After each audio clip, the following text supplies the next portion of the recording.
keep it alive through these lines I write. I keep it live cause I thrive. I might just blow your mind tonight. I'm so hyped, but it's no hype.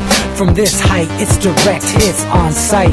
I'm your type, lend me your ears to show you that there's something in me. I'm not giving up, I'm standing right here, holding these days hostage, and I'll make this my year. We turning fear into love, and the love's in the air. I love doing this cause nothing compares, nothing can share that same type of feeling when you feeling them flares. They can't catch it, it's havoc. I rip to a tear, switch a scenario on stereos, I leave them impaired. Variables start to change and they're all in my range. I just gotta grab it, it's all mathematics. Every step is drastic, I make it fantastic. I'm trying to take your breath away. Asthmatic. This is live through the stereo. Go and let it blow, blow through the stereo. I'ma let them know through the stereo. Yo, here we go through the stereo, stereo. This is live through the stereo. Go and let it blow, blow through the stereo. I'ma let them know through the stereo. Yo, here we go through the stereo, stereo. Yeah, just nod your head with it, so explicit and vivid. Every image is intricate, intimate. I put my all into it, no scrimmage and no rules. I'm a pro tool, hear my heartbeat, beat into the vocals. I'm so loco, lost my mind, oh no. It's Ponderoso, dope, so no overdose, cause it's dope, yo. Man, this is house grown, mixed with some milestones. So I let the style flow down like the Dow Jones, bringing it with some foul tones, letting the crowd know we getting loud, so it's eardrum rudiments. Yeah, we bring it rude again. Move, little hooligan. Music for tuning in, full time to the 10. I'm on my clock like I told you. I'm doing this. Greetings, everybody. Welcome back to the Anti-Media Radio. You're here with Lavon. It's Friday. Happy September 12th. It's 2014 still, believe it or not.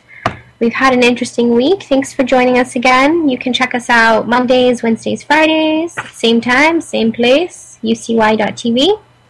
It's an awesome network. I recommend that you check out the other programs that are being displayed proudly. This evening, to balance out the week's news, I'm going to read story time. Well, this gets requested a lot. A lot of people are always like, "Lavon, read more stories," so I don't have to do it.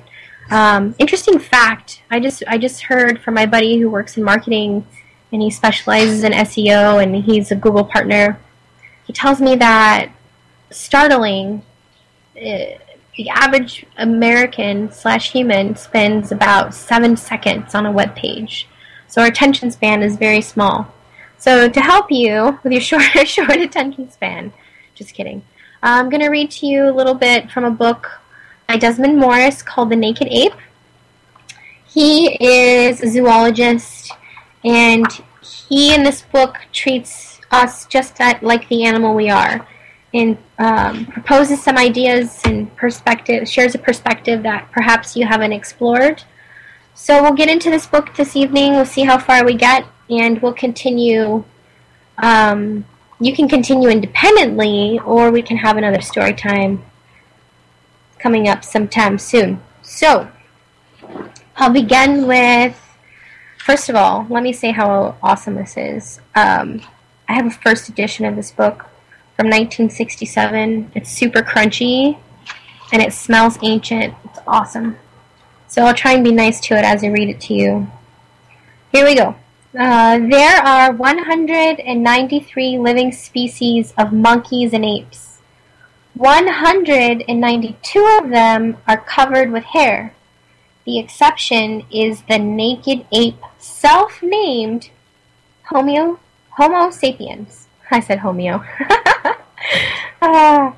This unusual and highly successful species spends a great deal of time examining his higher motives and an equal amount of time studiously ignoring his fundamental ones. He is proud that he has the biggest brain of all the primates, but attempts to conceal the fact that he also has the biggest penis, preferring to accord his honor falsely to the mighty gorilla. He is an intensely vocal, acutely exploratory, overcrowded ape, and it is high time we examine his basic behavior. I'm a zoologist, and the naked ape is an animal. He is therefore fair game for my pen, and I refuse to avoid him any longer, simply because some of his behavior patterns are rather complex and highly impressive.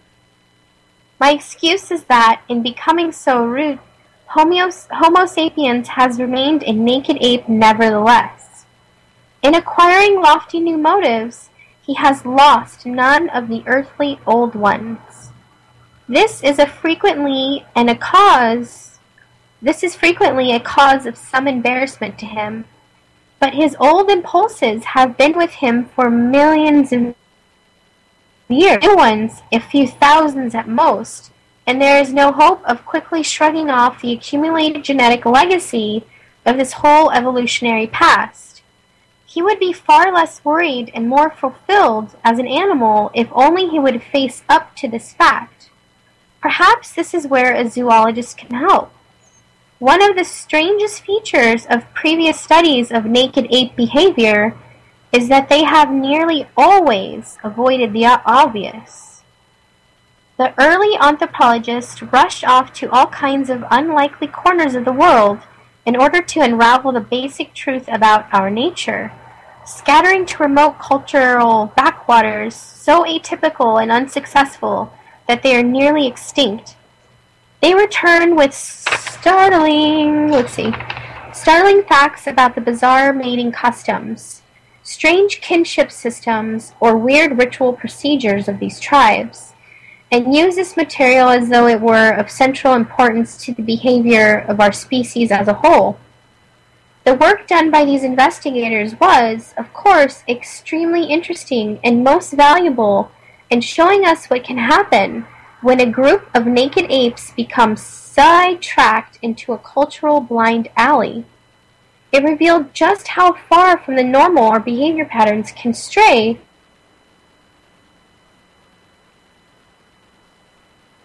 was anything about the typical behavior of typical naked apes. This can only be done by examining the common behavior patterns that are shared by all the ordinary, successful members of major cultures, the mainstream specimens who together represent the mass majority. Biologically, this is the only sound approach. Against this, the old-style anthropologist would have argued that his technologically simple tribe groups are nearer the heart of the matter than the members of advanced civilizations.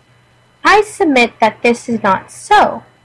The simple tribal groups that are living today are not primitive. They are stifled. Sorry, that word was like...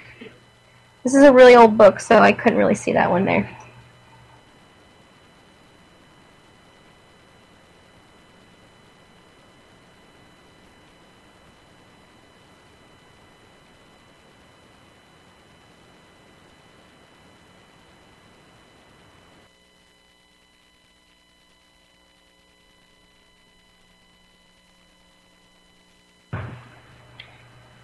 Hey guys, welcome back. Sorry about that, I lost you for a second. I'll continue. Truly primitive tribes have not existed for thousands of years. The naked ape is essentially an exploratory species, and any society that has failed to advance has in some sense failed, has gone wrong. Something has happened to hold it back, something that is working against the natural tendencies of the species to explore and investigate the world around it. The characteristics that earlier anthropologists studied in these tribes may as well be the very features that have interfered with the progress of the groups concerned. It is therefore dangerous to use this information as a basis for any general schemes of our behavior as a species. Psychiatrists and psychoanalysts, by contrast, have stayed nearer home and have concentrated on clinical studies of mainstream specimens. Much of their earlier material, although not suffering from the weakness of the anthropological information, also has an unfortunate bias. The individuals on which they have based their pronouncements are, despite their mainstream background, inevitably aberrant or failed specimens in some respect. If they were healthy, successful, and therefore typical individuals, they would not have to seek psychiatric aid and would not have contributed to the psychiatrist's store of information. Again, I do not wish to belittle the value of this research. It has given us an immensely important insight to the way in which our behavior patterns can break down. I simply feel that in attempting to discuss the fundamental biological nature of our species as a whole, it is unwise to place too great emphasis on the earlier anthropological and psychiatric findings. I should add that the situation in anthropology and psychiatry is changing rapidly. Many modern research works in these fields are recognizing the limitations of earlier investigations and are turning more and more to studies of typical, healthy individuals. As one investigator expressed it recently, the cart before the horse. We have tackled the abnormals and we are only now beginning, a little late in the day, to concentrate on the normals. I don't like that. I don't like that they're saying people who have psychiatric issues are not deemed valuable to conduct research. I guess if you're trying to find, like, what is normal, you need to have experience with all types of demographics, but that's just me. He says, I approach and I propose to use this book, draw its material from three main sources: the information about our past as unearthed by paleontologists and based on fossil and other remains of our ancient ancestors. 2, the information available from animal behavior studies of the comparative ethologists based on detailed observations of a wide range of animal species, especially our closest living relatives, the monkeys and the apes. And 3, the information that can be assembled by simple, direct observation of the most basic, and where I lost my spot. And widely shared behavior patterns of the successful mainstream specimens from the major contemporary cultures of the naked ape itself. Because of the size of this task, it will be necessary to oversimplify in some manner. The way I shall do this is to largely ignore the detailed ramifications of technology and verbalization and concentrate instead on those aspects of our lives that have obvious counterparts in other species, such as feeding, grooming, sleeping, fighting, mating, and caring for the young. When faced with these fundamental problems, how does the naked ape, you and I, react? How do his reactions compare with those of other monkeys and apes? In particular respect, he is unique, and how his oddities relate to his special evolutionary story is interesting. In dealing with these problems, I shall realize that I shall run the risk of offending a number of people. Ooh, goody. There are some who will prefer not to contemplate their animal selves. They may consider that I have degraded our species by discussing it in crude animal terms. I can only assure them that this is not my intention. There are others who will resent any zoological invasion of their specialist arena, but I believe this approach can be of great value and that whatever its shortcomings, it will open new and in some ways unexpected light on the complex nature of our extraordinary species. So, we'll move into the origins of the naked ape. There is a label on a cage at a certain zoo that states simply, "This animal is new to science." Inside the cage there sits a small squirrel. It has black feet, and it comes from Africa. No black-footed squirrel has ever been found in that continent before. Nothing is known about it, and it has no name. For the zoologist, it presents an immediate challenge. What is it about its way of life that has made it unique? How does it differ from the 366 other living species of squirrels already known and described? Somehow, at some point in the evolution of the squirrel family, the ancestors of this animal must have split off from the rest and established themselves as an independent breeding population. What was it in the environment that made it possible for their isolation as a new form of life? The new trend must have started out in a small way, with a group of squirrels in one area becoming slightly changed and better adapted to the particular conditions there. But at this stage, they would still be able to interbreed with their relatives nearby. The new form would be at a slight advantage in its special region, but it would be no more than a race of the basic species and could be swamped out, reabsorbed into the mainstream at any point. If, as time passed, the new squirrels became more and more perfectly tuned in to their particular environment, the movement would eventually arrive when it would be advantageous for them to become isolated from possible contamination by their neighbors. At this stage, their social and sexual behavior would undergo special modifications, making interbreeding with other kinds of squirrels unlikely and eventually impossible. At first, their anatomy may have changed and become better at coping with a special food, but later, their mating calls and displays would also differ, ensuring that they attract only mates of the new type. At last, a new species would have evolved, separate and discrete, a unique form of life, a 367th kind of squirrel. When we look at the unidentified squirrel as it sits in the zoo, we can only guess about these things, and we can be certain about is that the markings of its fur, its black feet, indicate that it is a new form. But these are only the symptoms, the rash that gives the doctor a clue about his patient's disease. To really understand the new species, we must use these clues only as a starting point, telling us that there is something worth pursuing. We might try to guess at the animal's history, but that would be presumptuous and dangerous. Instead, we will start by humbly by giving it a simple and obvious label. We will call it the African black-footed squirrel. Now, we must observe and record every aspect of its behavior and structure to see how it differs from or is similar to the other squirrels. Then, little by little, we can piece together its story. The great advantage we have when studying such animal is that we ourselves are not black-footed squirrels, a fact which forces us into an attitude of humility that is becoming to proper scientific investigation. How different things are, how depressingly different when we attempt to study the human animal.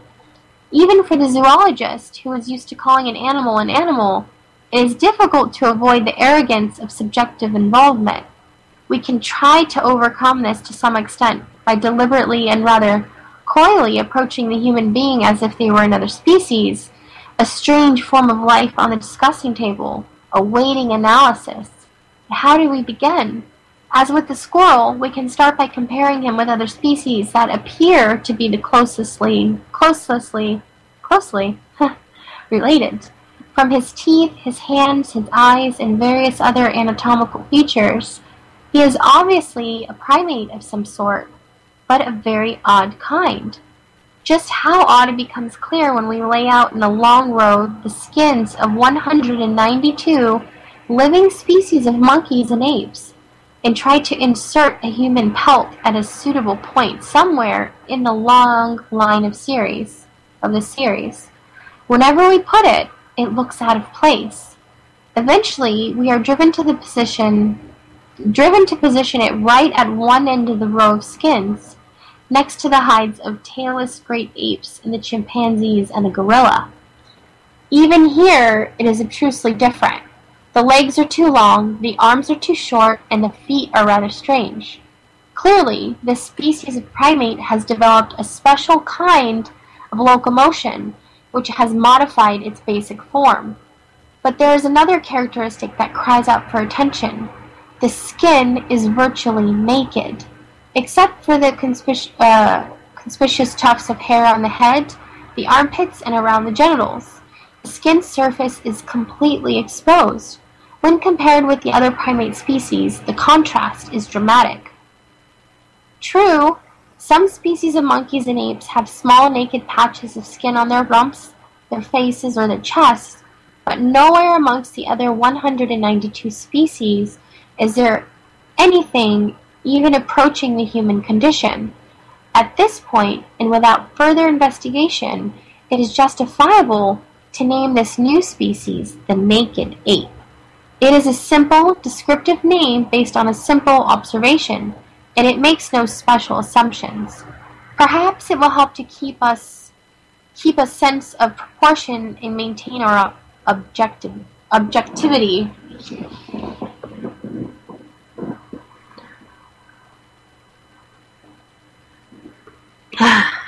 Get thirsty. Okay, so I'll continue here. Staring at this strange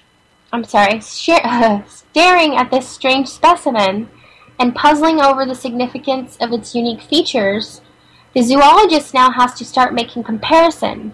Where else is nudity a premium? The other primates are no help, so it means looking further afield. A rapid survey of mammals soon proves that they're remarkably attached to their productivity, furry covering, and that very few of the 4,237 species in existence have seen fit to abandon it. Unlike their reptilian ancestors, mammals have acquired the great physiological advantage of being able to maintain a constant, high body temperature. This keeps the delicate machinery of the body process tuned in for top performance. It is not a property to be endangered or discarded lightly. The temperature-controlling devices are of vital importance, and the possession of a thick, hairy, insulating coat obviously plays a major role in preventing heat loss. In intense sunlight, it also prevents overheating and damage to the skin from direct exposure to the sun's rays. If the hair has to go, then clearly there must be a very powerful reason for abolishing it. With few exceptions, this drastic step has been taken only when mammals have launched themselves into an entirely new medium. The flying mammals, the bats, have been forced to denude their wings, but they have retained their furriness elsewhere, and can hardly be counted as naked species. The burrowing mammals have, in a few cases, the naked mole rat, the aardvark and the armadillo, for example, reduced their hair covering. The aquatic mammals such as whales, dolphins, porpoises, dugongs. What's a dugon? I don't know what that is. Manatees and hippopotamuses have also gone naked as part of the general dwelling mammals, whether scampering about on the ground or clambering around in the vegetation. A densely hairy hide is the basic rule. Apart from those abnormally heavy giants, the rhinos and elephants, which have heating and cooling problems particular to themselves, the naked ape stands alone, marked off by his nudity from all the thousands of hairy, shaggy, or furry land-dwelling mammal species. Mammalian species. At this point, the zoologist is forced to the conclusion that either he is dealing with a burrowing or an aquatic mammal, or there is something very odd, indeed unique, about the evolutionary history of the naked ape. Before setting out on the field trip to observe the animal in its present-day form, the first thing to do then is to dig back into its past and examine as closely as possible its immediate ancestors. Perhaps by examining the fossils and other remains, and by taking a look at the closest living relatives, we shall be able to gain some sort of picture of what happened as this new type of primate emerged and diverged from the family stock. It would take too long to present here all the tiny fragments of evidence that have been painstakingly collected over the past century. Instead, we will assume that this task has been done and simply summarize the conclusions that can be drawn from it, combining the information available from the work of the fossil-hungry paleontologists with the facts gathered by the patient ape-watching ethologist. The primate group to which our naked ape belongs arose originally from primitive insectivore stock.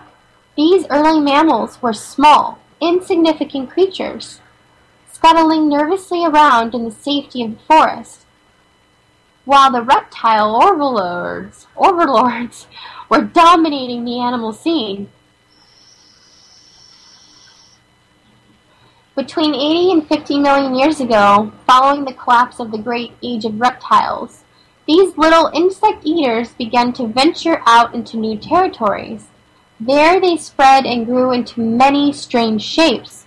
Some became plant eaters and burrowed under the ground for safety, or grew long, stilt-like legs with which to flee from their enemies. Others became long-clawed, sharp-toothed killers. Although the major reptiles had abdicated and left the scene, the open country was once again a battlefield. Meanwhile, in the undergrowth, small feet were still clinging to the security of the forest vegetation. Progress was beginning to be made here, too. The early insect eaters began to broaden their diet and conquer the digestive problems of devouring fruits, nuts, berries, buds. As they evolved into the lowliest forms of primates, their vision improved, the eyes coming forward to the front of the face and the hands developed as food graspers. With three-dimensional vision, manipulating limbs, and slowly enlarging brains, they became more and more to dominate their arboreal world. Somewhere between 25 and 35 million years ago, these pre-monkeys had already started to evolve into monkeys proper. They were beginning to develop long, balancing tails and were increasingly considerable in body size, somewhere on their way to becoming leaf-eating specialists, but most were keeping to a broad, mixed diet. As time passed, some of these monkey-like creatures became bigger and heavier.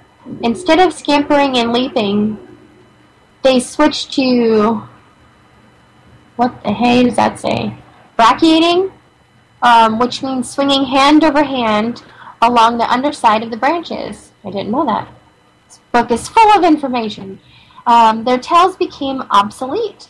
Their size, although making them more combustum in the trees, made them less weary of ground-level sorties, I mean. Sorry, my brain's weird sometimes. Even so, at this stage, the 8th phase, there was much to be said for keeping to the lush comfort and easy pickings of their forest of Eden. Only if the environment gave them a rude shove into the great open spaces would they be likely to move. Unlike the early mammalian explorers, they had become specialized in forest existence. Millions of years had gone into perfecting this forest, and if they left now, they would have to compete with by this time, highly advanced ground-living herbivores and killers. And so, there they stayed, munching their fruit and quietly minding their own business.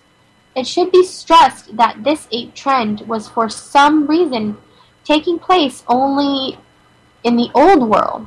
Monkeys had evolved separately and as advanced tree dwellers in both the Old and New World, but the American branch of the primates never made the ape grade. In the Old World, on the other hand, ancestral apes were spreading over a wide forest area from Western Africa at one extreme to Southern Asia on the other. Today, the remnants of this development can be seen in the African chimpanzees and gorillas, in the Asian gibbons and orangutans. Between these two extremes, the world is now devoid of hairy apes. The lush forests have gone. What happened to the early apes? We know that the climate began to work against them, and that, by a point somewhere around 15 million years ago, the forest strongholds had become seriously reduced in size. The ancestral apes were forced to do one of the two things. Either they had to cling on to what was left of their old forest homes, or, in almost a biblical sense, they had to face expulsion from the garden. The ancestors of the chimpanzees, gorillas, gibbons, and orangs stayed put, and their numbers have been slowly dwindling ever since. The ancestors of the only other surviving ape, the naked ape, struck out, left the forest, and threw themselves into competition with the already efficient adapted ground dwellers. It was a risky business, but in terms of evolutionary success, it paid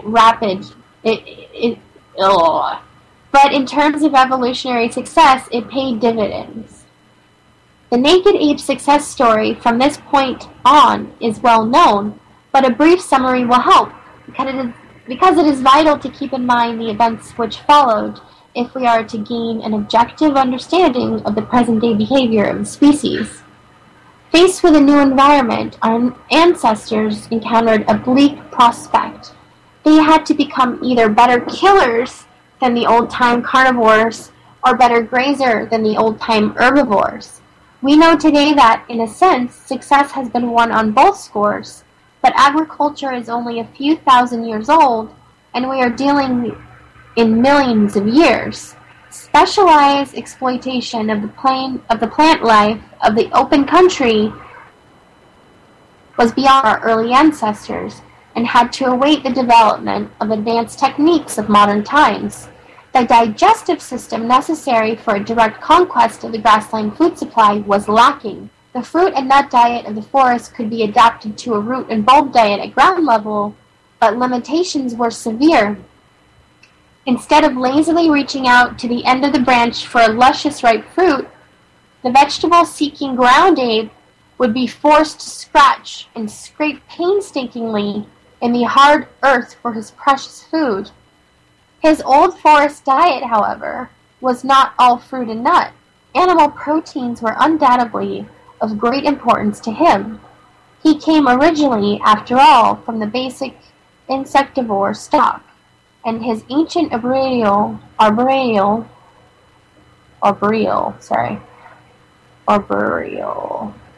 home had always been rich in insect life. Juicy bugs, eggs, young helpless nestlings, tree frogs, and small reptiles were all grist to his mill.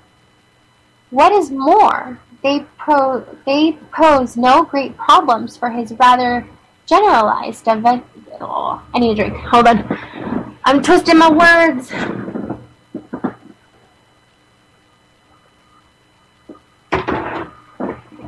Okay.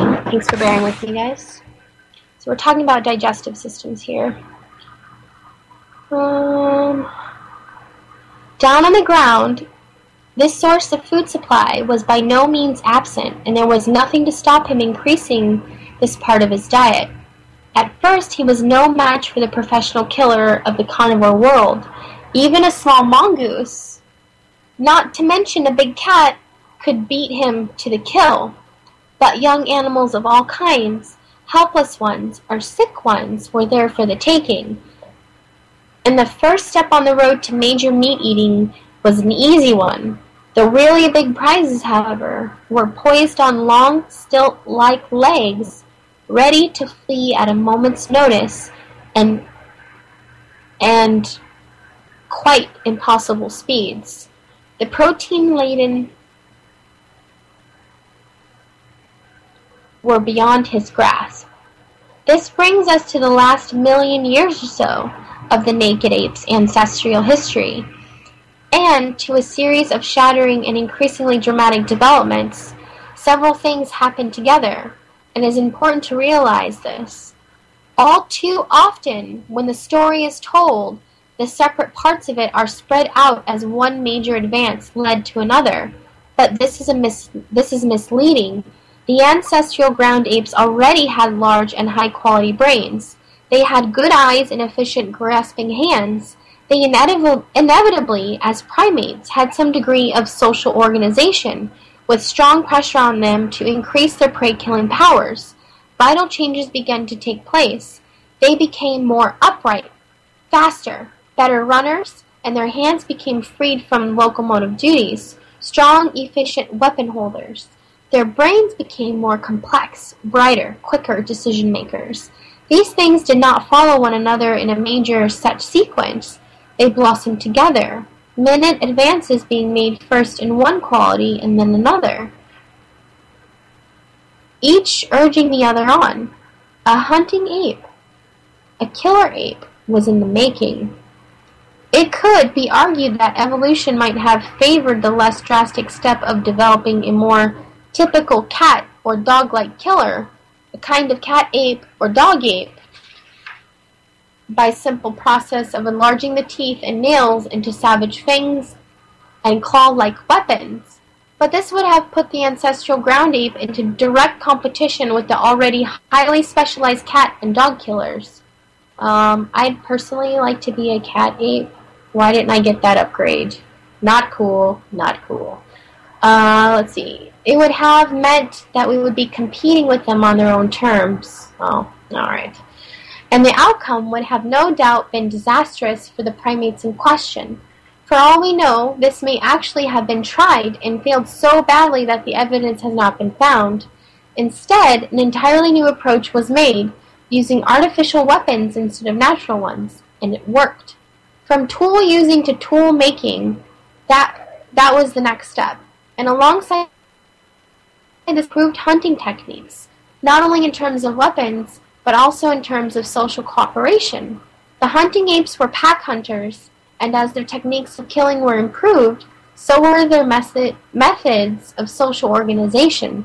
Wolves in a pack deploy themselves, but the hunting ape already had a much better brain than a wolf and could turn it into such problems as a group communication and cooperation.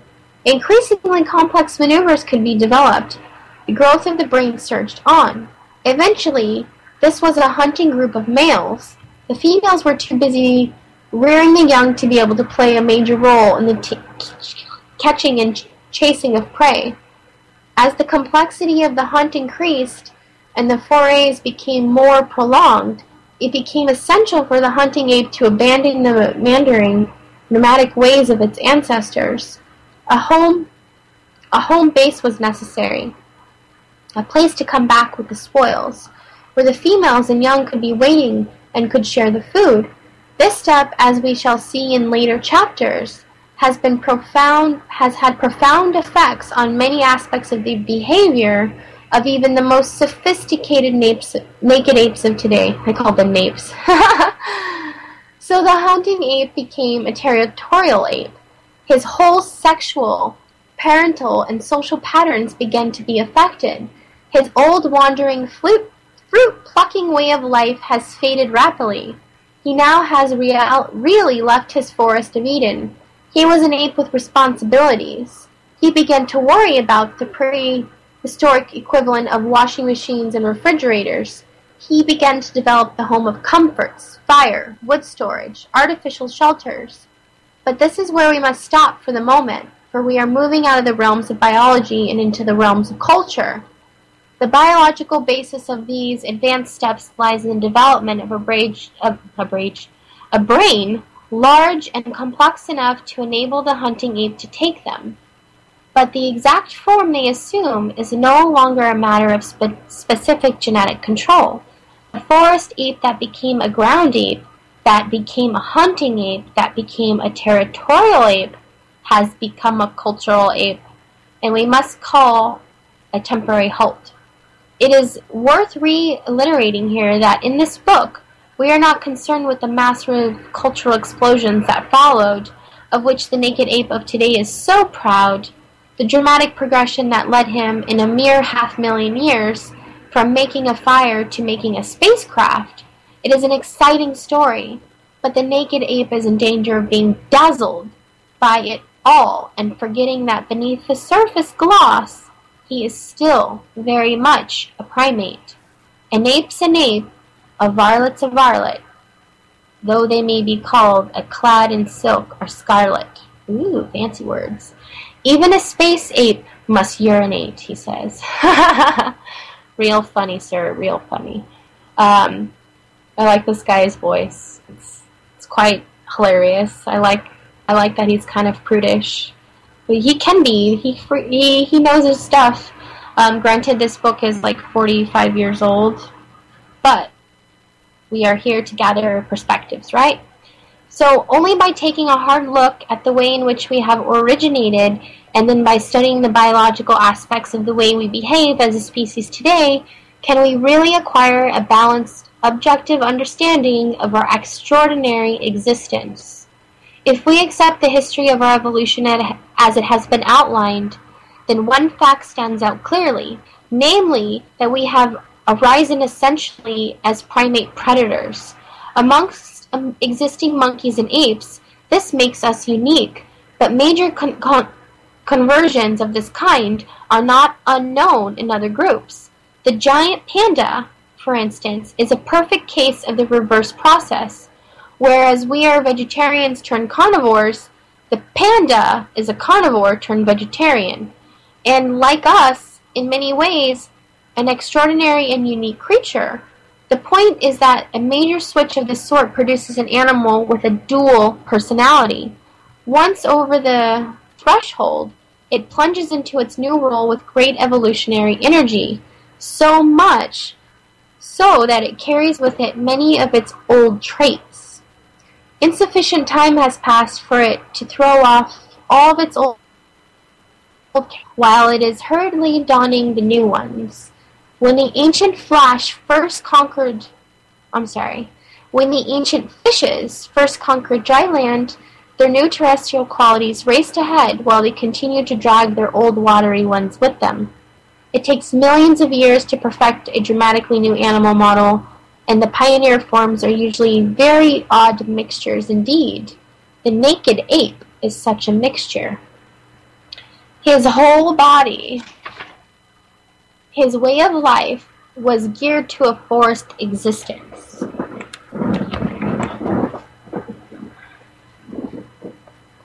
And then, suddenly in evolutionary terms, he was jetsoned into a world where he could survive only if he began to live like a brainy, weapon-toting wolf. We must examine now exactly how this affected not only his body, but especially his behavior, and in what form we experience the influence of this legacy at the present day. One way of doing this is to compare the structure and the way of life of a pure fruit-picking primate with a pure carnivore. Once we have cleared our minds about the essential differences that relate to their two contrasted methods of feeding, we can then re-examine the naked ape situation to see how the mixture has been worked out. The brightest stars in the carnivore galaxy are, on the one hand, the wild dogs and wolves, and, on the other, the big cats such as the lions, tigers, and leopards. They are beautifully equipped with the delicacy perfected sense organs. Their sense of hearing is acute, and their external ears can twist this way and that to pick up the slightest rustle or snort. Their eyes, although poor on static detail and color, are incredibly responsive to the tiniest movement. Their sense of smell is so good that it is difficult for us to comprehend it. They must be able to experience the virtual landscape of odors. Not only are they capable of detecting an individual smell with unerring precision, but they are also able to pick up the separate component orders of a complex smell. Experiments carried out with dogs in 1953 indicated that their sense of smell was between 1,000,000 and 1,000,000,000 times as accurate as ours. These astonishing results have since been cued, and later, more careful tests have not been able to confirm them. Again, this book's really old. But even the most cautious estimates put the dog's sense of smell at about 100 times better than ours. So it's somewhere between 1,000,000 and 1,000,000,000, or just 100 times. We're not sure. In addition to this first-rate sensory equipment, the wild dogs and big cats have a wonderfully athletic physique. The cats have been specialized as lightning sprinters, and the dogs as long-distance runners of great stamina. At the kill, they can bring into action powerful jaws, sharp, savage teeth, and in the case of big cats, massively muscular frontal limbs, armed with huge, dagger-pointed claws. For these animals, the act of killing has become a goal in itself, and consummary act. It is true that they seldomly kill wantonly or wastefully. But if, in captivity, one of these carnivores is given ready-killed food, its urge to hunt is far from satisfied. Every time a domestic dog is taken for a walk by its master, or has a stick thrown for it to chase and catch, it is having its basic need to hunt catered for in a way that no amount of canned dog food will subdue. Even the most overstuffed domestic cat demands a nocturnal prowl and the chance to leap on an unexpected bird. Their digestive system is geared to accept comparatively long periods of fasting followed by bloating gorges, and can eat 1/5 of its total body weight at one meal, the equivalent of you or me devouring a 30 to 40 pound steak in one sitting. Their food is of high nutritional value, and there is little wastage. Their faces, however, are messy and smelly, and defecation involves special behavior patterns. In some cases, the feces are actually buried and the site carefully covered over. In others, the act of defecating is always carried out by a considerable distance from the home. When young cubs foul in the den, the feces are eaten by the mother, and the home is kept clean this way. Ooh, yummy. Simple food storage is undertaken. Carcasses, or parts of them, may be buried, as with the dogs and certain kinds of cats, or they may be carried up into a tree ladder, as with the leopard. The periods of insensitive athletic activity during the hunting and killing phases are interspersed with the periods of great laziness and of relaxation. During the social encounters of the savage weapons, so vital to the killed, constitute a potential threat to life and limb and any other minor disputes and rivalries. If 2 wolves or 2 lions fall out, they are both so heavily armed that the fighting could easily, in a matter of seconds, lead to mutilation or death. This could seriously endanger the survival of the species, and during the long course of the evolution that gave these species their lethal prey-killing weapons, they have a necessity of also to develop powerful inhibitions about using their weapons on other members of their own species. These inhibitions appear to have a specific genetic basis. They do not have to be learned. Special submissive postures have been evolved which automatically appease a dominant animal and inhibit its attack. The position of these signals is a vital part of the way of the life of pure carnivores. The actual method of hunting varies from species to species, and the leopard is a matter of solidity, or stalking, or hiding, and the last-minute pounces. For the cheetah, it is a careful prowl followed by an all-out sprint. For the lion, it is usually a group action, which the prey is driven into a panic by one lion towards the other's hiding. That's sneaky. For a pack of wolves, it may involve an encircling maneuver, followed by a group kill. For a pack of African hunting dogs, it's typically a ruthless drive, with one dog after another going into the attack until the fleeing prey is weakened from the loss of blood. Recent studies in Africa have revealed that the spotted hyena is also a savage pack hunter, and not, as it has always been thought, primarily a scavenger. The mistake has been made because hyena packs form only at night, and minor scavenging has always been recorded during the day. When dusk falls, the hyena becomes a ruthless killer, just as efficient as the hunting dog during the day. Up to 30 animals may hunt together. They easily outpace the zebras or antelopes they are pursuing, which dare not travel at their full daytime speeds. The hyenas start tearing at the legs of its prey until it's sufficiently wounded to fall back from the fleeting herd. All the hyenas then converge on this one, tearing out its soft parts until it drops and is killed. Ow! Hyenas base themselves at communal densities. That's an interesting choice. The group or clan using this home base, it says densites. The group or clan using this home base may number between 10 and 100. Females stick closely to the area around the base, but the males are more mobile and may wander off into other regions. There is a considerable aggression between clans if wandering individuals are caught off their own clan territory, but there is little aggression between the members of any one clan. Food sharing is known to be practiced in a number of species. Of course, at a large kill, there is enough meat for the whole hunting group, and there need be little squabbling. Instances, the sharing is taken further than that. African hunting dogs, for instance, are known to regurgitate food to one another after the hunt is over. In some cases, they have done this to such an extent that they have become referred to as having a communal stomach. Carnivores with young go to considerable trouble to provide food for their growing offspring. Lionesses will hunt and carry meat back to the den, or they will swallow large hunks of it and then regurgitate it for their cubs.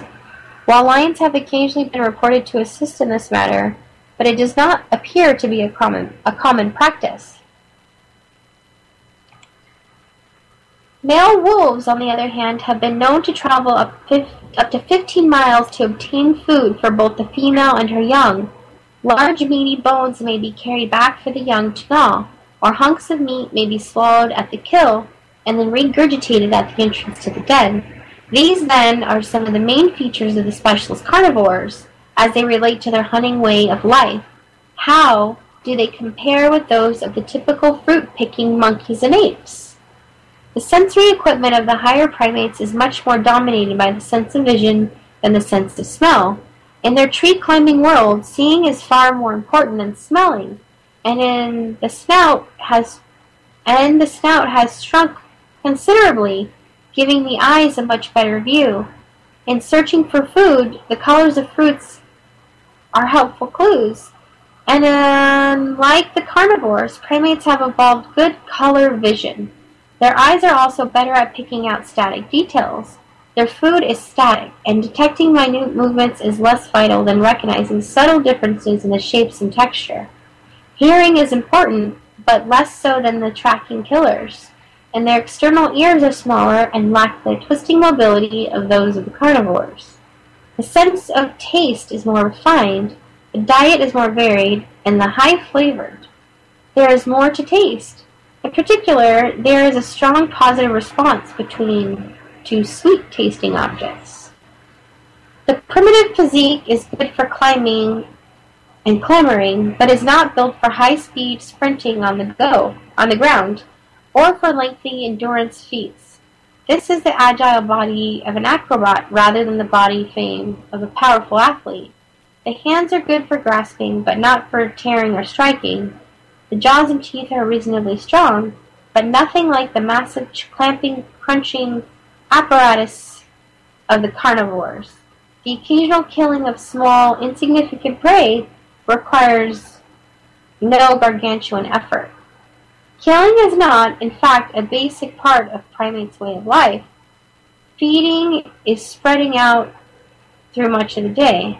Instead of great gorging feast followed by long fasts, the monkey and apes keep on munching. A life of non-stop snacks. That sounds awesome. There are, of course, periods of rest, typically in the middle of the day and during the night, but the contrast is nevertheless a striking one. Static food is always there, just waiting to be plucked and eaten. All that is necessary is for the animal to move from one feeding place to another. As their tastes change, or as the forests come in and out of season, no food storage takes place except in a very temporary way, in the bulging cheek pouches of certain monkeys. The feces are less smelly than those of the meat eaters, and no special behavior has developed to do with their disposal, since they drop down out of the trees and away from the animals. As the group is always on the move, there is little danger of a particular area becoming fouled or smelly. Even the great apes that bed down in the special sleeping nest make a new bed and a new site every night, so that there is little need to worry about the nest sanitation.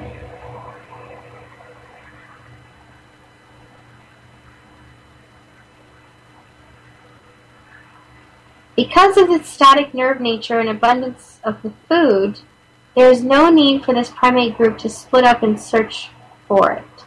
They can move, flee, rest, and sleep together in a close-knit community, with every member remembering an eye on the movements and actions of another, keeping an eye.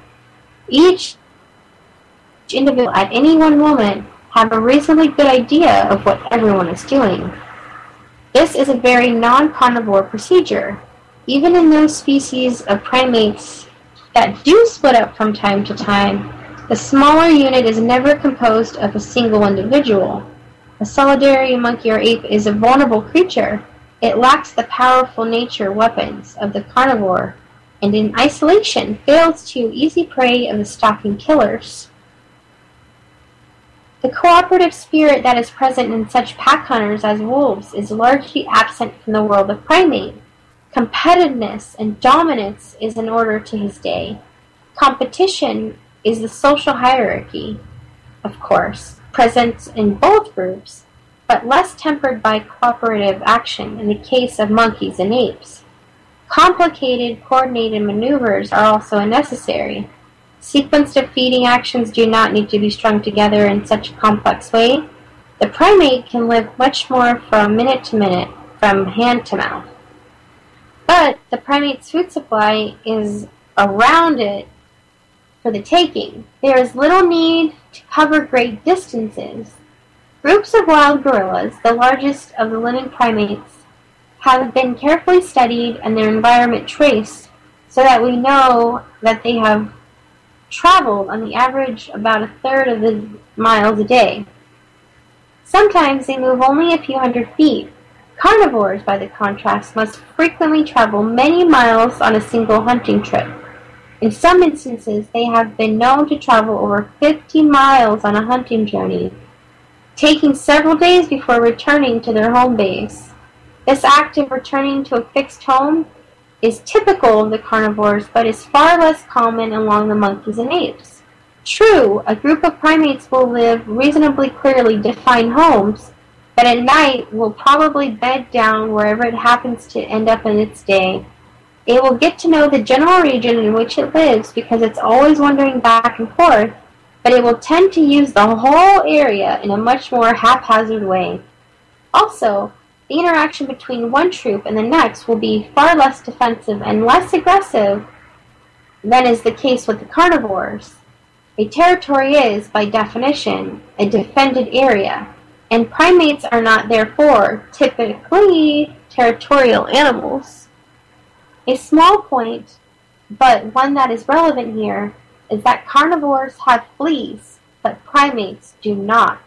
Monkeys and apes are plagued by lice and certain other external parasites, but, contrary to popular opinion, they are completely flealess, and for one very good reason. To understand this, it is necessary to examine the life cycle of a flea. This insect lays its eggs not on the body of its host, but amongst the detritus of its victim's sleeping quarters. The eggs take 3 days to hatch into small, crawling maggots. These larvae do not feed on blood, but on the waste matter that has accumulated from the dirt or the den layer. After 2 weeks, they spin a cocoon and pupa. We'll continue next week, guys. Thanks for joining me. I will see you next Friday. Check us out on Monday at 8 o'clock.